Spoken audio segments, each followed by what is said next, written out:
चलिए साथियों नमस्कार। आज यह जो मॉडल पेपर नंबर 5 है ये आपके सामने प्रस्तुत है। मॉडल नंबर ये 5वां, इसमें भी कुल 28 प्रश्न शामिल किए गए हैं, लेकिन मैं जानता हूं कि इसमें लगभग हर तीसरे ऑप्शन पे भी मैं चर्चा करके इसको 28 या 84 लगभग 80 क्वेश्चन होने वाला है। समय आपका लगभग 20 से 25 मिनट लगेगा, तो कृपया वीडियो को अंत तक आप जरूर देखें। जब जब मौका मिले तब तब आप इसको देखें ताकि आपका रिवीजन हो और अच्छे से आप इससे अंक प्राप्त कर सकें। साथ ही यह वीडियो ये 12वीं भूगोल के लिए ज़्यादा महत्वपूर्ण है। टोटल बताते चलें कि ये एनसीईआरटी के सिलेबस पर ये आधारित है। इसमें यूपी, पीजीटी, टीजीटी ये भूगोल के लिए भी ये सामान्य रूप से महत्वपूर्ण है। साथ में झारखंड का भी अभी झारखंड का भी पीजीटी होने वाला है भूगोल का, तो उसमें भी इसका उपयोग होने वाला है। तो ये एनसीईआरटी का सिलेबस पे आधारित है, इसलिए इस वीडियो को अंत तक जरूर देखें। चलिए शुरू करते हैं। पहला प्रश्न है कि चावल किस प्रकार की जलवायु का पौधा है। तो आप जानते हैं कि चावल तो पहले खरीफ का पौधा है, और खरीफ चावल का जब बुआई होता है तो आप जानते हैं कि उस समय गर्मी भी होती है और बहुत अधिक मात्रा में बारिश होती है। तो उष्ण और आर्द्र, उष्ण मतलब होता है गर्मी और आर्द्र का मतलब होता है बारिश होने से। अधिक जहाँ बारिश होती है तो अधिक गर्मी और अधिक के बारिश वाले क्षेत्रों में चावल का उत्पादन अधिक होता है। ठीक है, और ये बताते चलें कि ये उष्णकटिबंधीय जलवायु का पौधा है। यदि आपको कटिबंध में पूछे तो उष्णकटिबंधीय जलवायु का पौधा है। गेहूं किस जलवायु का पौधा है। तो गेहूं जो है वो शीतोष्ण कटिबंधीय जलवायु का पौधा है। यदि आपसे पूछे कि उष्ण और शुष्क मतलब यदि मरुस्थलों की जो जलवायु होती है वो किस प्रकार की होती है, तो उष्ण शुष्क होती है। ठीक है ना, तो उष्ण शुष्क जो जलवायु है, तो इस सवाल का पहले का उत्तर है उष्ण और आर्द्र। चलिए अगला प्रश्न है कि स्वेज नहर किसको किसको मिलाती है। तो स्वेज नहर जो है वो आप जानते हैं कि किन दो, इसमें कई प्रश्न बनेंगे। तो पहला तो ये कि भूमध्य सागर और लाल सागर को जोड़ने वाली जो है वो स्वेज नहर है। कभी कभी पूछ देता है कि ये किन दो महाद्वीपों के बीच में स्थित है। ठीक है ना, तो ये अफ्रीका महाद्वीप है और यहाँ पर ऐसे ये यूरोप महाद्वीप बना हुआ है। तो अफ्रीका और यूरोप के बीच में ये स्वेज नहर है। एक प्रश्न ये पूछता है कि स्वेज नहर पर किस देश का अधिकार है। तो स्वेज नहर पर मिस्र देश का अधिकार है। इसी को हम इजिप्ट भी कहते हैं। ठीक है ना, इजिप्ट, EZYPT, इजिप्ट, और ये अफ्रीका महाद्वीप से संबंधित है। स्वेज नहर की शुरुआत कब हुई थी। स्वेज नहर की शुरुआत हुई थी 1869 ईस्वी में। ये कुछ प्रश्न हैं जिनको आप बीच बीच में दोहराते चलेंगे। अगला प्रश्न है कि देखिए कोई प्रश्न आता है तो यदि थोड़ा सा उसमें कंफ्यूजन होता है तो उस पर ध्यान से रुक के उसको सोचना चाहिए। ठीक है ना, फल एवं सब्जी का विस्तार किस प्रदेश में हो रहा है। ठीक है ना, भारत के किस प्रदेश में है। तो दक्षिण भारत में यहाँ पर सब्जियों का या फल का उत्पादन बहुत कम मात्रा में होता है। ये मरुस्थल प्रदेश में भी तो फल और सब्जी होगा नहीं, तो इसमें जो ऑप्शन बचता है ये जो है वो हिमालय प्रदेश में फल एवं सब्जियों के लिए ये प्रसिद्ध है। ठीक है, अगला प्रश्न है कि परिवहन के साधनों में सबसे सस्ता परिवहन।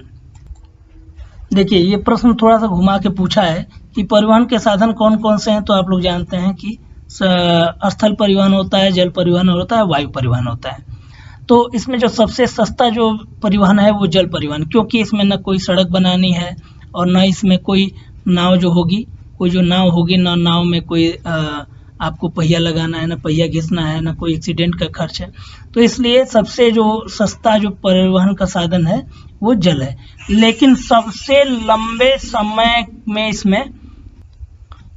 ये परिवहन का सबसे लंबा समय लेने वाला साधन है। मतलब कहें कि सबसे अधिक समय इसी परिवहन से लगता है। लेकिन सस्ता क्यों है, क्योंकि बहुत बड़ी बड़ी नावें होती हैं, उसमें बहुत से सारा सामान एक बार में लाद दिया जा सकता है और उसको एक देश से दूसरे देश को पहुंचाया जा सकता है। ठीक है ना, तो ये हो गया आपका। यदि सड़क परिवहन की बात की जाए तो सबसे अधिक लंबी सड़कें जो हैं वो संयुक्त राज्य अमेरिका में। ये भी प्रश्न कई बार पूछा हुआ है, इसलिए आपको बता दिया। चलिए थोड़ी सी चर्चा वायु परिवहन की भी कर लिया जाए। तो वायु परिवहन के लिए वायु परिवहन जो है वो सबसे द्रुतगामी, कई बार पूछा हुआ है ये भी प्रश्न कि सबसे द्रुतगामी जो परिवहन का साधन कौन सा है, तो वो है वायु परिवहन, और सबसे महंगा है। ठीक है ना, सबसे महंगा और सबसे तेज जाने वाला जो परिवहन साधन है वो वायु परिवहन है, हवाई जहाज। ठीक है, अगला प्रश्न है कि 2011 की जनगणना के अनुसार भारत का जो जनसंख्या घनत्व है वो है 382 व्यक्ति प्रति वर्ग किलोमीटर, ठीक है ना। 2001 में कितना था, 2001 में 325 था, जो कि बढ़ के अब कितना हो गया है, 382 हो गया है। तो इसका उत्तर ये हो गया। अगला प्रश्न है कि ब्राजील में कहवा के बागान क्या कहलाते हैं, ठीक है ना। तो कहवा से संबंधित कुछ प्रश्नों को हम हल करेंगे। सबसे पहली बात ये कि कहवा क्या है, एक रोपण फसल है। रोपण फसल के अंदर भी आता है, बागाती फसल भी है जिसको हम कहते हैं बागाती फसल, इसको बागान में के रूप में भी उगाते हैं। दूसरा ये कि ये जो कहवा है ये पेय फसल के अंतर्गत भी आती है। तीनों फसलों में इसको शामिल करते हैं। पेय माने जिससे कुछ पेय पदार्थ बनाया जाता है, जैसे चाय हो गया, काफी हो गया, ये सब क्या है, पेय फसलें हैं। तो कहवा के जो बागान है ये इसको हम ब्राजील में फजेंडा के नाम से जानते हैं, ठीक है ना। इसका सही उत्तर जो होगा फजेंडा होगा। और ब्राजील को पूछता है कभी कभी कि ब्राजील का उद्गम स्थल कहाँ है, तो ये आपके अफ्रीका में है। और अफ्रीका में जो है इथोपिया एक जगह है, ठीक है ना, इथोपिया, यहाँ पर यहीं से कहवा की शुरुआत हुई है, ठीक है। अगला इसमें पूछा है कि, और अन्य ऑप्शन पे भी बात करते हैं, तो पंपास क्या है, ये घास के मैदान है, ये कहाँ है, अर्जेंटीना में, ठीक है। थोड़ा सा इसको भी दोहराते चलेंगे। साथ में सेल्वास क्या है, ये भूमध्य रेखी मतलब अमेजन बेसिन में जो वन है उनको हम क्या कहते हैं, सेल्वा कहते हैं, और ये ब्राजील में पाए जाते हैं, ठीक है। तो इस तरह से हम सारे ऑप्शन पे भी बात करेंगे। अगला प्रश्न है कि बिग इंच पाइपलाइन क्या है। देखिए बिग इंच पाइपलाइन क्या है, तो बिग इंच जो पाइपलाइन है वो संयुक्त राज्य अमेरिका में, ठीक है ना, टेक्सास से लेके, इसमें आप पढ़ सकते हैं कि ये टेक्सास से लेके न्यू जर्सी तक ढोई जाती है। और ये एक पाइप है, एक पाइप बिछी हुई है जमीन के भीतर, और उस पाइप के माध्यम से क्या किया जाता है, पेट्रोलियम पदार्थों को, ठीक है ना, पेट्रोलियम को एक स्थान से दूसरे स्थान तक पहुंचाया जाता है। इस पाइप की मोटाई कितनी है, तो इस पाइप की मोटाई जो है वो 24 इंच के करीब में है। इसीलिए इसको 24 इंच माने 2 फीट, ठीक है ना, 2 फीट ये मोटी पाइप है, और ये संयुक्त राज्य अमेरिका से संबंधित है, ठीक है। तो बिग इंच पाइपलाइन का संबंध जो है पेट्रोलियम के परिवहन से है, और यह अमेरिका से संबंधित है, ठीक है ना। तो इसको आप ध्यान देंगे, बिग इंच पाइपलाइन का संबंध जो है कि इससे क्या ढोया जाता है, इससे पेट्रोलियम प्रोडक्ट को ढोया जाता है। अगला पूछा है कि जनसंख्या पिरामिड क्या इंगित करता है। तो जनसंख्या पिरामिड अभी आपको बताए थे कि जनसंख्या पिरामिड क्या होता है, कि इसमें ऐसे करके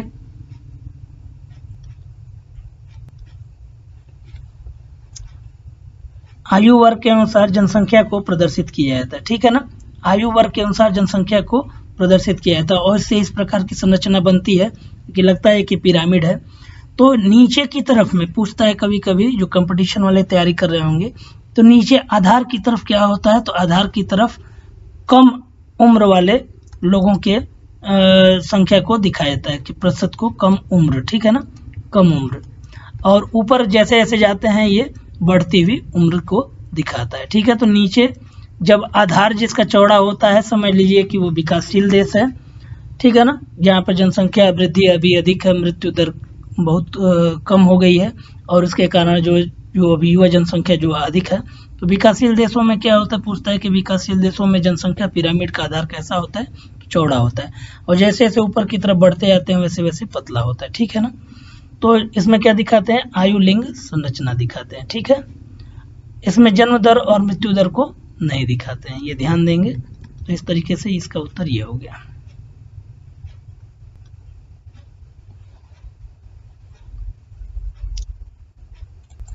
अगला प्रश्न है कि माउंट आबू निम्नलिखित में से किस प्रकार का नगर है। तो माउंट आबू पहले तो है कहाँ, तो माउंट आबू जो भारत में जो अरावली श्रेणी है, अरावली श्रेणी कहाँ से कहाँ तक विस्तृत है, तो ये दिल्ली से लेकर गुजरात तक विस्तृत है, उसी में बीच में राजस्थान में पड़ता है। और यहाँ पर अरावली की सबसे ऊंची श्रेणी है, उसका नाम है गुरु शिखर, ठीक है। और उसी गुरु शिखर पर ये क्या है, माउंट आबू, इसी को हम कहते हैं, और ये राजस्थान के सिरोही जिले में पड़ता है, ठीक है ना।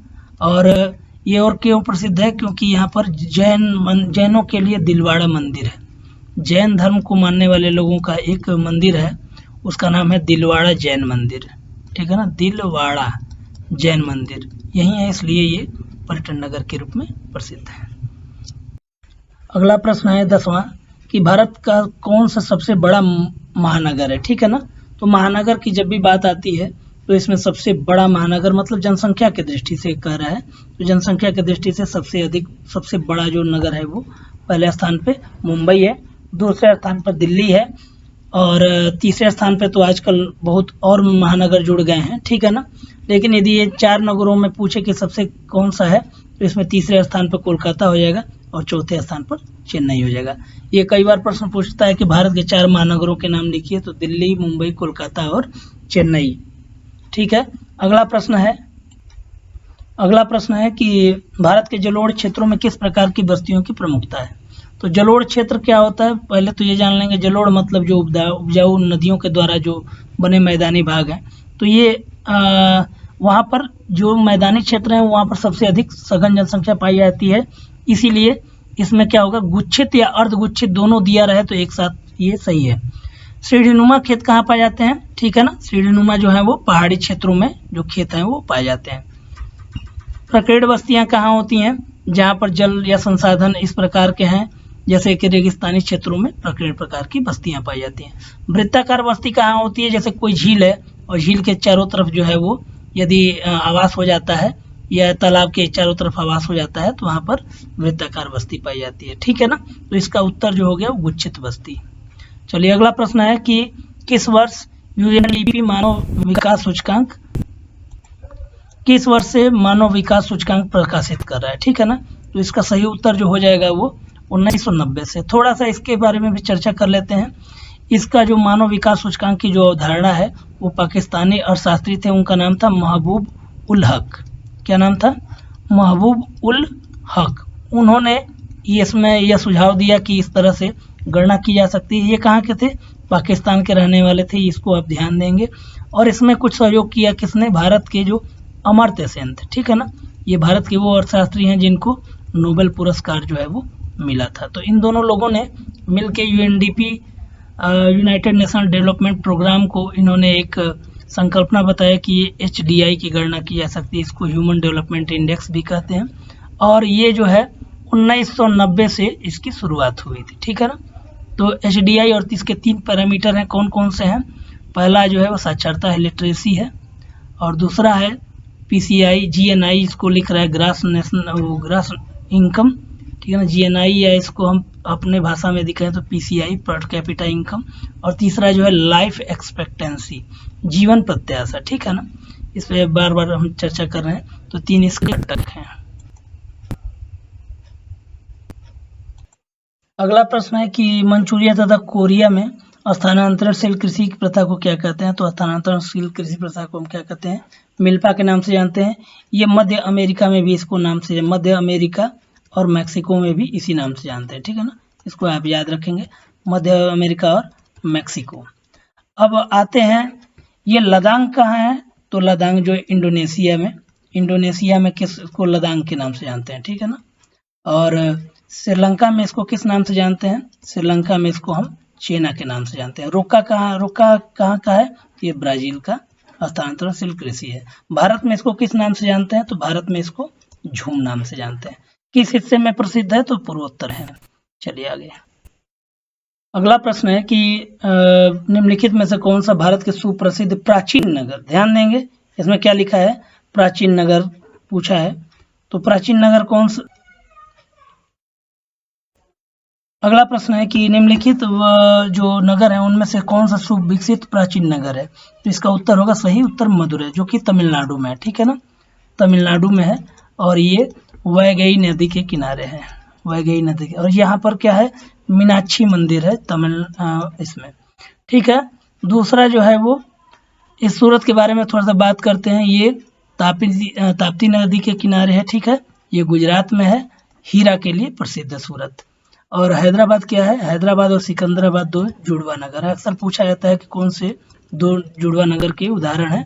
तो हैदराबाद और सिकंदराबाद ये दोनों कहाँ है, आंध्र प्रदेश में है। और ये हैदराबाद जो है वो मूसी नदी के किनारे है। चलिए, पुदुचेरी तो है ये केंद्र शासित प्रदेश।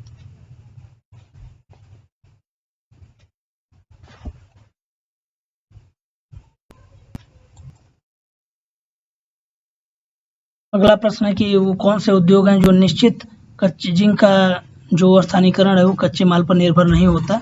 तो ऐसे उद्योगों को हम कहते हैं स्वच्छंद उद्योग। ठीक है, स्वच्छंद उद्योग में इलेक्ट्रॉनिक उद्योग, घड़ी मतलब इलेक्ट्रॉनिक मतलब घड़ी हो या कोई सॉफ्टवेयर बनाने का काम हो, इनको हम कहीं भी लगा सकते हैं। अब आजकल तो सुविधा हो गई है तो आप इनको कहीं लगा सकते हैं। इनको हम फूट लूज उद्योग भी कहते हैं। क्या कहते हैं? फूट लूज उद्योग भी कहते हैं। इनको कहीं भी लगाया जा सकता है, ये स्वच्छंद होते हैं। इन पर उद्योगों के स्थानीयकरण का जो है वो प्रभाव नहीं पड़ता है। भार ह्रास वाले उद्योग कौन से हैं? जैसे चीनी है।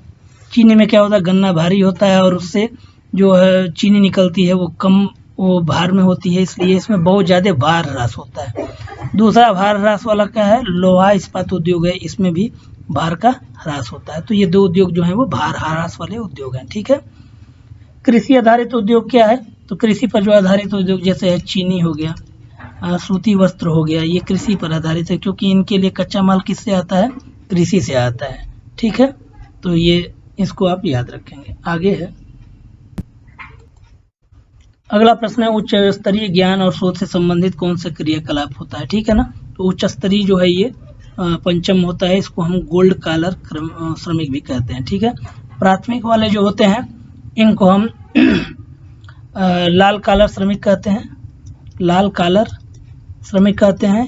ये द्वितीयक वाले जो उद्योगों में काम करते हैं वो नीले कॉलर श्रमिक कहते हैं। तृतीयक वाले को हम कहते हैं, अगला क्वेश्चन है कि किस नहर को पनामा नहर का द्वार कहते हैं? तो पनामा नहर जो है वो किसको किसको जोड़ती है? तो अटलांटिक महासागर और प्रशांत महासागर को जोड़ती है, और दोनों अमेरिका के बीच में अटलांटिक और प्रशांत के बीच को जोड़ती है। ठीक है ना, और ये उत्तरी अमेरिका और दक्षिणी अमेरिका को भी जोड़ती है। यदि आपको थोड़ा सा मैप बना के हम दिखा दें तो जैसे ये आपका उत्तरी अमेरिका वाला हिस्सा हो गया, ठीक है, और यहाँ से ये दक्षिणी अमेरिका वाला हिस्सा हो गया। यहीं पर बीच में, यहीं दोनों अमेरिका के बीच में क्या है जो नहर बनी है, इसको पनामा नहर। तो इधर क्या है? आंध्र महासागर है, यह अटलांटिक महासागर है, और इधर क्या है? प्रशांत महासागर है। तो इस प्रकार जो है वो दोनों को मतलब दोनों महासागरों को जोड़ने वाली जो नहर है वो पनामा है। तो इसी कारण पनामा नहर को क्या करते हैं? प्रशांत महासागर का द्वार भी कहा जाता है। चलिए, यह आसान प्रश्न है, आप लोग पढ़े भी होंगे। बाहरी देश से यदि कोई सामान वस्तु को मंगाते हैं तो आने का काम होता है इसमें वस्तुओं का, इसलिए इसको आयात कहते हैं। क्या कहते हैं? आयात कहते हैं।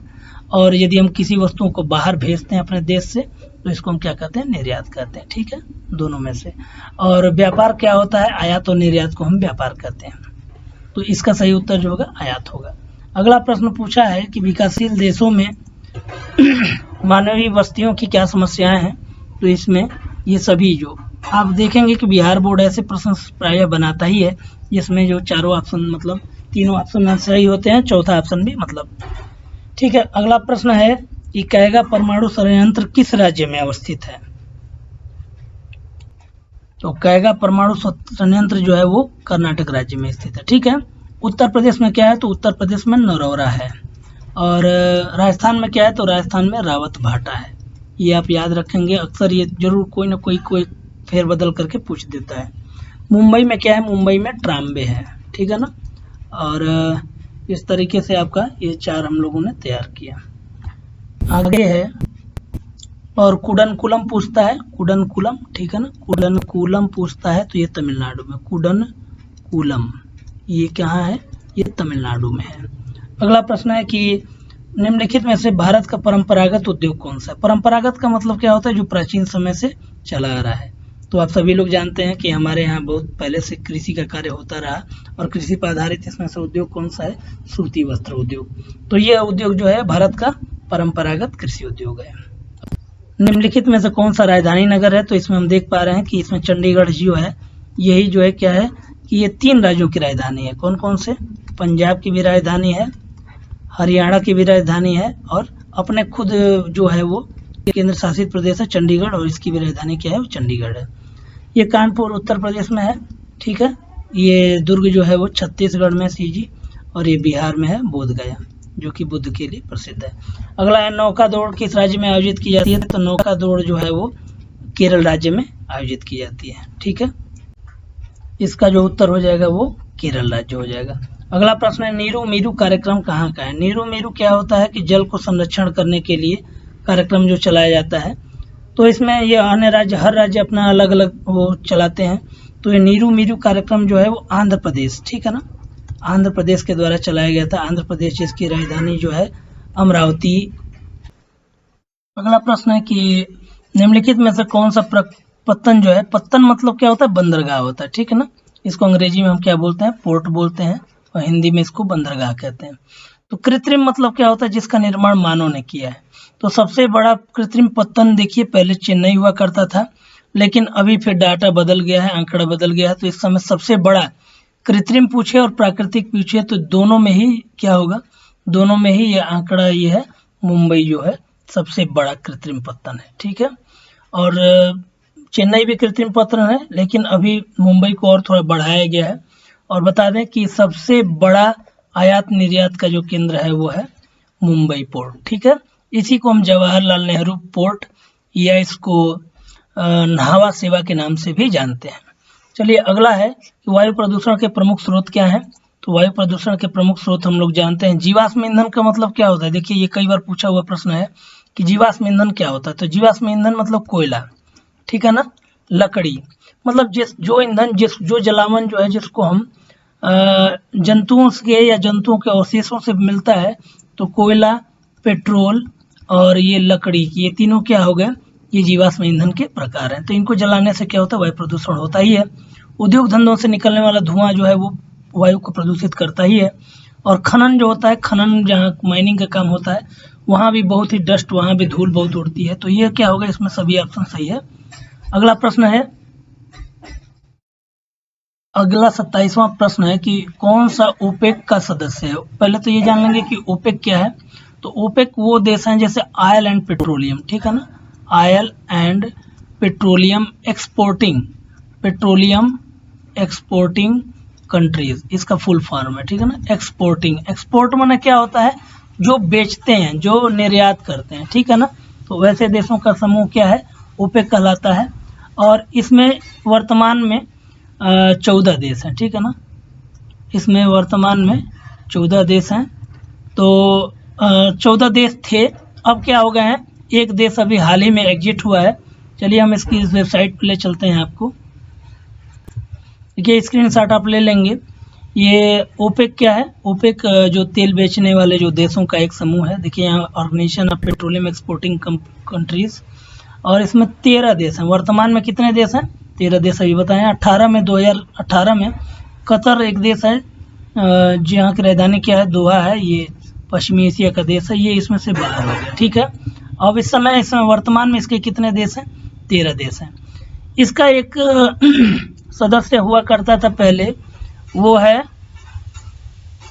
चलिए थोड़ा सा ऑप्शन पे चर्चा कर लेते हैं क्योंकि ये पुराना पेपर सॉल्व था, तो इसमें हम इसको सॉल्व करने से आपको ये पता चल जाएगा। देखिए ओपेक जो है, ओपेक की स्थापना तो आज से 8 से लगभग 60 साल पहले हुई थी, ठीक है ना। वो 1960 में इसका स्थापना हुआ था, 1960 में ओपेक का स्थापना हुआ था। इसके उस समय 5 फाउंडर कंट्रीज थे, ठीक है ना, जो पश्चिमी एशिया के देश थे। और उसमें एक जो बाहर का देश था उसका नाम था वेनेजुएला, ये पूछता है अक्सर वेनेजुएला। तो वेनेजुएला तो अभी वर्तमान तभी से लेके अब तक बना हुआ है, लेकिन इक्वेडोर है एक ऐसा देश, ये भी दक्षिणी अमेरिका का देश है। और ये इसका बड़ा ही नाटकीय क्रम है क्योंकि ये 1992 में एक बार एग्जिट होता है और फिर ये 2007 में फिर ज्वाइन कर लेता है, ठीक है ना। तो जब का ये मॉडल पेपर बना तो 2007 से लेके 2020 तक के बीच में ये ज्वाइन किया, और फिर ये 2020 में फिर ये इस सदस्यता इसकी छोड़ दिया है। तो जब ये पेपर बना उस समय के अनुसार इसमें Ecuador is the correct option. और लेकिन अभी क्या है, इक्वेडोर इसका सदस्य नहीं है। अभी हम आपको दिखाया तो उसमें से आप स्क्रीनशॉट ले लेंगे, बहुत ही महत्वपूर्ण ये क्वेश्चन है। अगला और अंतिम जो वो है प्रश्न है, नोएडा, सब लोग जानते हैं नोएडा, ग्रेटर नोएडा की बात चल रही है, दिल्ली एनसीआर की बात चल रही है। तो एनसीआर जब बोलेगा तो नॉर्थ सेंट्रल रीजन, इसके में क्या होता है, नॉर्थ कैपिटल रीजन, इसमें जो दिल्ली और दिल्ली के आसपास, जैसे दिल्ली है, दिल्ली के आसपास हरियाणा का कुछ भाग उत्तर प्रदेश का मिला के इसको क्या बनाते हैं, बनाते हैं। लेकिन ये जो नोएडा है, नोएडा उत्तर प्रदेश के गाजियाबाद जिले के पास में स्थित है, ठीक है ना। तो ये इससे संबंधित जो है वो प्रश्न रहे। नोएडा कोई जिला नहीं है, बल्कि ये गाजियाबाद में स्थित एक क्षेत्र है जिसका संबंध जो है, जो कि कनेक्टेड है NCR रीजन से। तो इस प्रकार हमने प्रयास किया कि आपको 25 मिनट में लगभग 28 क्वेश्चन थे, लेकिन हर प्रश्नों से हमने 3-3 प्रश्नों को आपको उठाया ताकि आपको अच्छी से अधिक तैयारी हो पाए। तो 80 के आसपास हम लोगों ने प्रश्नों को कवर किया। और ये समय महत्वपूर्ण है, थोड़ा सा आप जब इसको फास्ट विजन कर रहे हैं, यदि आपको कहीं आवाज़ समझने में दिक्कत हो तो उसको रिवाइज करके आप देख सकते हैं। और अंत में मैं फिर से एक बार आपको याद दिला दूं कि लाइक करना ना भूलें और कमेंट भी करें और हमारे चैनल को अधिक से अधिक सब्सक्राइब करें, ताकि जो इसमें और भी लोगों का इसमें योगदान है उनको भी, उनके लिए भी कुछ हम लोग के लिए